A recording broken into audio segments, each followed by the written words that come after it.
फिर मैं सुजीत कुमार आप लोगों के बीच जो पिछला वीडियो हम बनाए थे प्रकाश का परावर्तन, उसको आगे बढ़ाते हुए एक वीडियो फिर से आप लोगों के बीच ला रहे हैं। तो मैं शुरुआत करते हैं कि ये प्रकाश का परावर्तन जो चैप्टर है वह पिछला क्लास में हम क्या बताए थे और अभी हमें क्या पढ़ना है। पिछला क्लास में हम बताए थे कि प्रकाश क्या कर सकता है। प्रकाश यानी परावर्तन कर सकता है, अपवर्तन कर सकता है, वर्ण विक्षेपण कर सकता है, पूर्ण आंतरिक परावर्तन कर सकता है, विवर्तन कर सकता है, ध्रुवन कर सकता है, व्यतिकरण कर सकता है। तो उसका ही एक अंग प्रकाश का परावर्तन लेकर आए।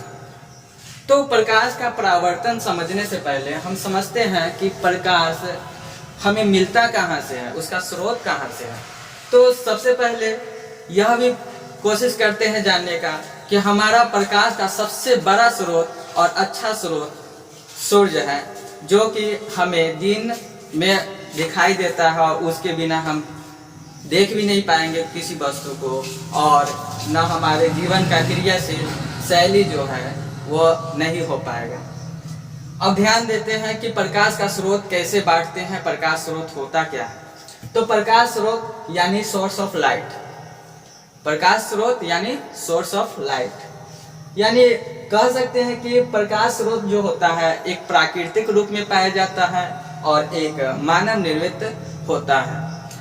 प्राकृतिक क्या होता है? जो हमें सूर्य से, तारे से और जुगनू जो रात के समय बढ़ता है वो भी तो प्राकृतिक ही है ना। तो और मानव निर्मित क्या है? लालटेन, मोमबत्ती, लैंप और बहुत सारे विद्युत जो बल्ब है, जलता हुआ बल्ब, ये सब मानव द्वारा निर्माण किया गया है और उसी को हम प्रकाश के रूप में अंधकार में जलाकर देखते हैं किसी वस्तु को।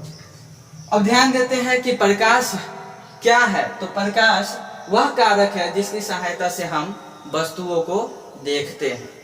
प्रकाश वह कारक है जिसकी सहायता से हम वस्तुओं को देखते हैं और प्रकाश एक प्रकार की ऊर्जा है। यहाँ ध्यान देना, प्रकाश एक प्रकार की ऊर्जा है और यह सरल रेखा में गमन करती है या सीधी रेखा भी कह सकते हैं। इस बार क्वेश्चन आया हुआ था कि प्रकाश किस रेखा में गमन करती है या किस तरह से चलती है, तो सरल रेखा से की ओर चलती है। अब ध्यान देते हैं आगे कि जब ऊर्जा है तो ऊर्जा का कुछ हम अंग देख लेते हैं कि ऊर्जा कैसे है प्रकाश।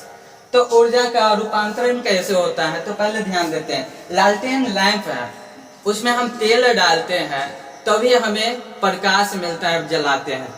तो क्या करता है उसमें कि जो तेल है, तेल को संचित ऊर्जा में बदलता है, संचित ऊर्जा को प्रकाश ऊर्जा में बदलता है। संचित ऊर्जा को किस में बदलता है? प्रकाश ऊर्जा में।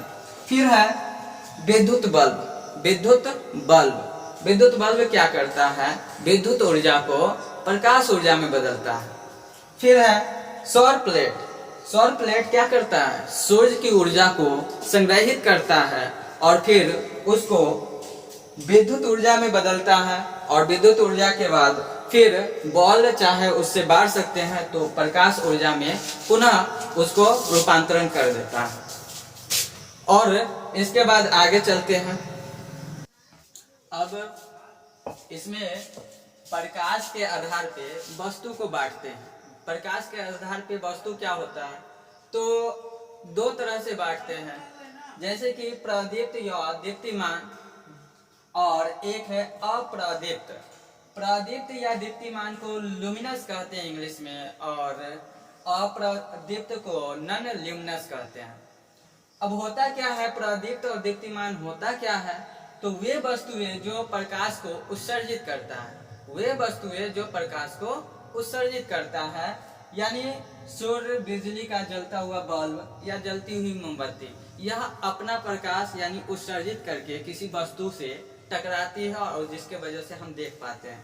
लेकिन अप्रदीप्त वस्तु में क्या होती है कि वे वस्तुएं जो प्रकाश को उत्सर्जित नहीं करती है, वे वस्तुएं जो प्रकाश को उत्सर्जित नहीं करती है वह कहलाता है अप्रदीप्त। अप्रादित्य जैसे एग्जाम्पल देख लेते हैं, टेबल, कुर्सी और चंद्रमा, etc बहुत सारे हो सकते हैं वस्तु, लेकिन चंद्रमा इसलिए लिखे हैं कि चंद्रमा का अपना कोई प्रकाश नहीं होता है। क्यों? क्योंकि वह वास्तव में सूर्य का परावर्तित प्रकाश हमारे आंखों तक पहुंचता है, इसलिए चंद्रमा भी एक अपरादित वस्तुएं हैं। ठीक है, उसके बाद अगला टॉपिक में आप देखते हैं प्रकीर्णन। प्रकीर्णन मतलब स्कैटरिंग। प्रकीर्णन होता क्या है कि जब प्रकाश सूक्ष्म कणों पर पड़ता है, जब प्रकाश सूक्ष्म कणों पर पड़ता है तो वह कण पर पड़ने वाले प्रकाश की कुछ ऊर्जा को, यानी जो कण पे पड़ेगा प्रकाश की जो कुछ ऊर्जा को क्या करेगा, अवशोषित कर लेगा और फिर उसको चारों ओर विकिरित कर देगा, यानी फैला देगा। इस प्रक्रिया को ही हम प्रकीर्णन कहते हैं। प्रकीर्णन को फिर से समझते हैं। अगर चित्र के अनुसार तो सूर्य की जब प्रकाश चलती है और सूक्ष्म कणों पर पड़ता है, तब सूक्ष्म कणों पर पड़ने वाली प्रकाश को कुछ ऊर्जा अवशोषित कर लेता है और ऊर्जा अवशोषित करने के बाद उसे चारों ओर फैला देता है। इसी को कहते हैं प्रकीर्णन। प्रकीर्णन अगर समझे तो प्रकीर्णन के कारण ही हम कोई भी वस्तु को देख पाते हैं, जहां पर जिस पर सूर्य की सीधी प्रकाश नहीं पड़ती है वहां भी प्रकीर्णन के कारण ही हम किसी वस्तु को देख पाते हैं। और चलिए आप समझते हैं प्रकाश की किरणें। प्रकाश की किरणें क्या होती हैं? यानी प्रकाश जब गमन करती है तो सरल रेखा में गमन करती है, ये तो पहले देख चुके हैं, पढ़ भी चुके हैं। अब देखते हैं कि किरणें क्या होती है। जब प्रदीप्त, हम बता चुके हैं प्रदीप्त वस्तु किसे कहते हैं, वैसा वस्तु जो प्रकाश को उत्सर्जित करता है, यानी प्रकाश जो देता है उसे हम कहते हैं प्रदीप्त वस्तु। लेकिन जब प्रदीप्त वस्तु से निकलने वाली प्रकाश की किरणें अगर सरल रेखा में चलती है, प्रकाश से जब निकलेगा तो सरल रेखा में चलती है, तो प्रकाश का ही वह क्या कहलाएगा, किरण कहलाएगा, यानी प्रकाश की किरण कहलाएगी। समझते हैं अगर चित्र से, तो प्रकाश यहाँ सरल रेखा में गमन करती है तो किरण दे दिए, और किरण का अगर हम दिशा न देंगे तो किरण नहीं समझा जाएगा, इसलिए दिशा भी देना जरूरी है कि प्रकाश किस दिशा से किस दिशा की ओर जा रही है। उसके बाद आते हैं किरण पुंज। जब किरण होती है तो किरण पुंज भी होता है, यानी किरण पुंज कहते किसको है, तो किरणों के समूह को किरण पुंज कहते हैं, यानी प्रकाश की किरणों के समूह को किरण पुंज कहते हैं। और किरण पुंज को भी 3 वर्गों में बांटे हैं, 3 भाग में बांटे हैं, और 3 भाग कैसे है वो समझते हैं। अपसारी किरण पुंज, पहला क्या देखते हैं, अपसारी किरण पुंज, उसके बाद समानांतर किरण पुंज, और तीसरा है अभिसारी किरण पुंज। तो ए नंबर में अपसारी किरण पुंज होता क्या है, जब कोई बिंदु स्रोत से प्रकाश निकलती है तो फैलती हुई चली जाती है।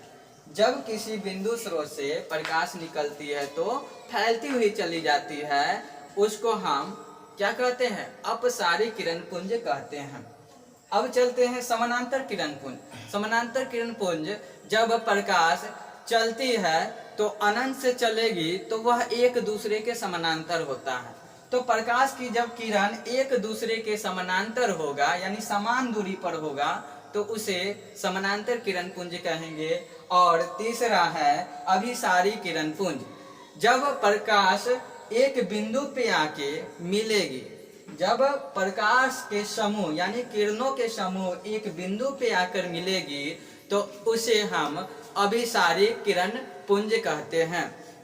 अगर आपको डिफिनीशन अगर याद नहीं होता है तो आप यह कर सकते हैं कि कॉपी लेकर आप नोट डाउन कर सकते हैं, यानी स्टॉप करके उसको या तो स्क्रीनशॉट करके इसको आप नोट डाउन कर सकते हैं, और फिर वीडियो को फिर चलाकर आप वापस देख सकते हैं और समझ सकते हैं। अगर वीडियो अच्छा लगे तो लाइक और सब्सक्राइब जरूर करिएगा, और बेल आइकन जो होती है उसको प्रेस जरूर करिएगा। और अगला वीडियो फिर हम इसी एनर्जी के साथ और डालेंगे और हमारे साथ जुड़े रहिएगा।